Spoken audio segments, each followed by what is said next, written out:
Quand on connaît la personnalité de Diendéré, on s'est dit ça va être terrible parce que c'est pas un rigolo. Et puis on le voit faire son mea culpa de manière totale, plate mais sans réserve. Moi j'étais sciée. Il a même dit, parce qu'on ne montre que ses excuses. Les raisons c'est quoi? Il dit, quand on entre dans un régime démocratique, bon, c'est pas la peine de faire des coups d'État. Ah, on dit, c'est super de dire ça. En plus, il dit, et puis j'ai vu que les gens n'étaient pas trop d'accord. Ah, d'accord, mais parfait. Et donc il a tiré ses leçons et puis il a dit, bon, ben on laisse tomber tout ça.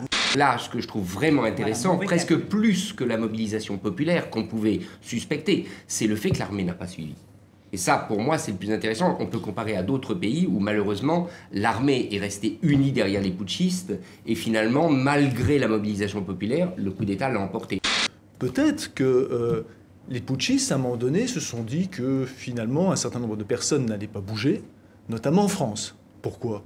Tout simplement, là aussi, question totalement bénigne d'un néophyte. Pourquoi? Parce que, finalement, le beau Blaise Compaoré est toujours le général putschiste.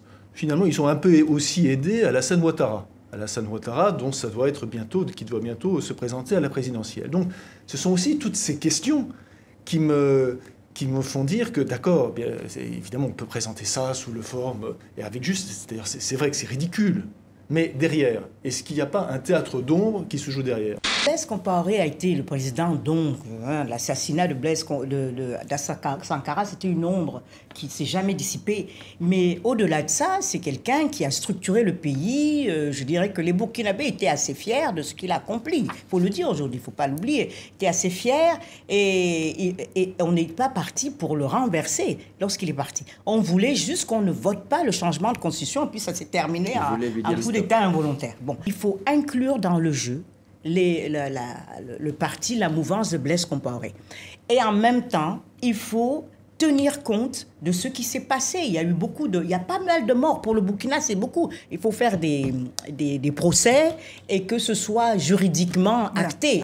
Ce qui est en train de se jouer derrière le Burkina, c'est pas... Alors bien sûr, on a raison d'ironiser dessus, mais c'est aussi l'avenir de la démocratie en Afrique. C'est ça ce qui se joue.